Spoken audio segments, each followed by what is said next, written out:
I get started on my review for the Green Hornet, I just want to talk a little bit about Seth Rogen. Okay, he's not bad, it's just he's really not the comedic revolutionary everyone thinks he is. I mean, don't get me wrong. I like Superbad, 40-Year-Old Virgin was kind of okay, I still have to see Knocked Up, but I have high hopes for it. It's just that everything else he made after that is sort of just bad, bland, repetitive, and just overall sucks. So when I heard he co-wrote the script for this, naturally, I was a little bit hesitant. Have my opinions changed? Well, you're going to have to keep listening to find out. Yeah, I know, sucks, huh? Now, the story. I'm going to try my best to explain the story without spoiling too much, because some of it you really are going to have to watch in order for it to just actually make sense and be kind of funny. Okay, here we go. Britt Reed inherits his father's newspaper company after his father dies in a mysterious way I'm not going to reveal here, and then meets up with one of his servants, Kato. During an incident, which again I'm not going to spoil here, they decide to become the Green Hornet and, well, Kato. He's never really given a proper psychic name, and I didn't really think about it until they brought it up in the film. It's sort of a little bit of a recurring gag, which makes you think. Beginning with the unwilling and unknowing assistance of Lenore, this new Britt Reed's secretary, they try to take down Chudnovsky, the biggest, baddest mafia dude in town, who's trying to join all the gangs to make a super mafia. And that's pretty much the story in a nutshell. It's your standard superhero origin story. Guy becomes superhero, guy gets psychic, guy finds a target, guy finds a love interest, the whole thing goes screwy halfway through. They all get back together after a big fight, and then they take down the bad guy. Blah, blah, blah, blah. Very cut and print. The thing that makes this film are the characters. So I'm going to stick to first telling you the good side of this and the bad side of this. Before I do, I just want to explain something. For superhero films, I treat the identity, the secret identity, and the superhero as two separate people. So, yeah, the good characters. First off, Jay Chou as Kato. Now, he does a really, really good Kato, seriously. Bruce Lee may have been good at the martial arts Kato, but Jay Chou does an overall badass Kato. You get to see him build weapons, you get to see him plan strategies, he pulls so many tricks out of his butt, it will blow your mind. And they show you how Kato's mind works. I'm not going to tell you how, but when you see it, it will astonish you. It is brilliant. I honestly think Kato is the best character in this whole film. For a while there, I was seriously considering just mentioning in the review how they should have called it Kato, not the Green Hornet.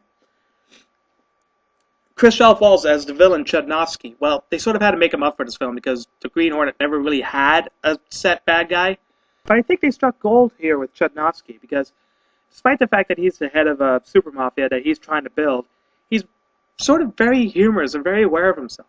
There's this great running gag where he's asking people how he can improve himself to make himself more terrifying. Especially after the Green Hornet shows up. There's this great little bit on a roof. Again, watch it. Try not to spoil anything for you. It's just really good. Cameron Diaz as Lenore, the unwitting accomplice. You don't see enough of her to get a really clear opinion of her. The little bits you do see, they're little glimpses of hope, but she only shows that at very relevant points of the plot, which I can't say here because, again, I'm trying not to spoil the thing. Now, I'm going to start with the easy one. Seth Rogen as Britt Reed. Yeah, I really don't like that. Britt Reed's supposed to be sort of like a lower budget Batman. Instead, they pretty much just have him being awkward and stupid, and I was keeping a tally of how many questions he asked. By the first hour, I just gave up because he reached 30. 30 freaking questions in the first hour. That's a little much, even for an origin movie. I don't want to keep going on that because all I want to say is they took Britt Reed from sophisticated to just bumbling idiot. But as the Green Hornet, it's sort of a bit better because when he's really dedicated to being the Green Hornet, he just sort of does it kind of well. But you don't see true Green Hornet potential until the end, which, again, I can't see here. I think I can sort of sum it up like this. I'm going to give the film a 3.5 stars, but I'm gonna add a little condition on there. If they make a sequel, and it's done well, like really well, like they improve on the Green Hornet character, and get much more on Kato and Lenore and Chavnosky, then, you know, I will honestly bump it up to a 4 and buy the DVD immediately, like the same day I do. That's the only way I can really explain this film. It's good. It's just, it could be so much better. I'm comfortable giving it a 3.5 because I want to remember this. I wanted this to be good. But this is why I'm going to rely on the sequel for this one. And yeah, that's pretty much my review of the Green Hornet. I know it's sort of difficult, but well, I sort of just realized that they really tie the characters into the plot well. And that works. And at the same time, it makes my job so much harder because I can't say anything without potentially spoiling it for you guys. Seriously, see this film. Just so you can see what I'm talking about. The sequel will be awesome if they do it right. I'm sort of eating my own words here. But yeah, 3.5. I just want to make one quick note before I go. They released the picture of the new Spider-Man costume for the Spider-Man reboot. I'm kind of looking forward to the Spider-Man reboot. I'm a Spider-Man fan myself. I still intend to find the first original Spider-Man films, the one with Tobey Maguire and by him. I haven't done it yet. But seriously, I'm going to show you the picture now. And if you still think that this film is going to be bad, you are an idiot. See you next time.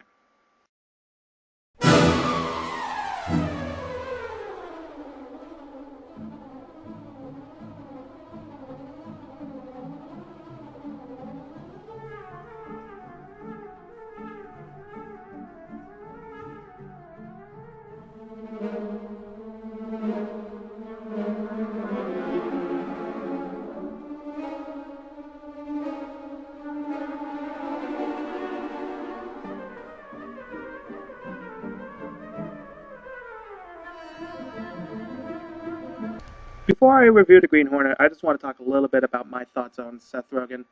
While he's not bad, I just don't think he's the great comedic revolutionary everyone thinks he is. What the hell?